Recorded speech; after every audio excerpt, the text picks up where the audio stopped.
It's really a pleasure for me to be able to talk to you about Ben Graham. I've had some lucky days in my life, but one of the luckiest was in 1949 when I was 19 years old in Lincoln, Nebraska, and I picked up a copy of The Intelligent Investor.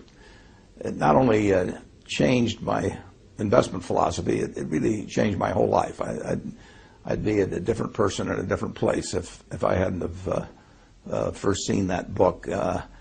I got a bedrock of investment philosophy that really hasn't changed ever since I read the book. I may embellish on it a little here and there, but it was Ben's ideas that sent me down the right path. And then a year or so later, I very belatedly applied to Columbia University, and Dave Dodd let me in, and I got to know Ben personally when he was my professor in the second semester there.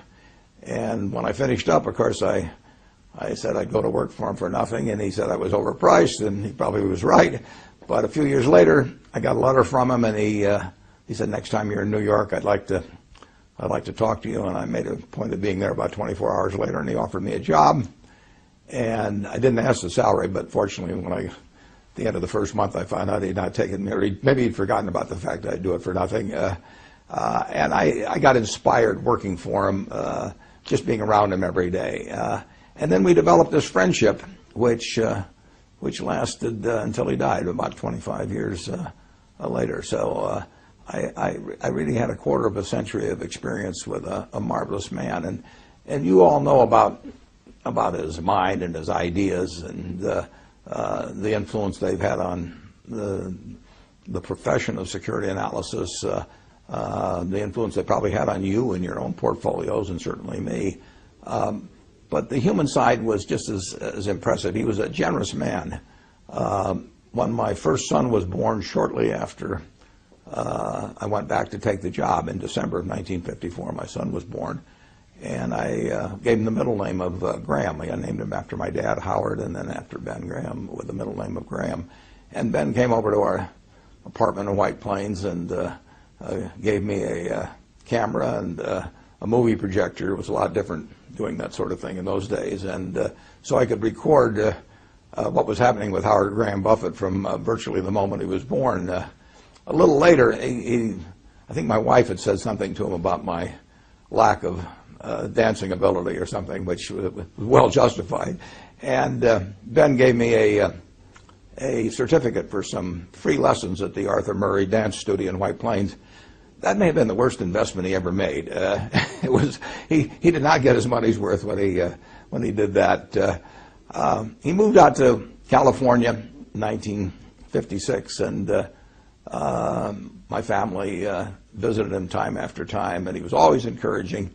The one thing about it is that you never could balance the books with Ben. He would do things for me or for other members of the family, and you never could think of anything to do for him. So it's a real pleasure for me in a small way to be able to attempt to balance the books by just telling you and the rest of the world what a wonderful human being he was. And that's what really counts. I mean, he couldn't help but be smart. I mean, he was born wired in a way where he was going to be able to accomplish things intellectually that very, very few people could do.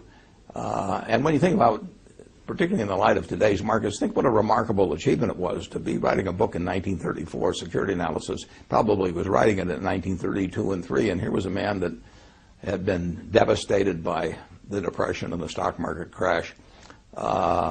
Many of you manage money. He was managing money for people, and they were disappointed with what had happened.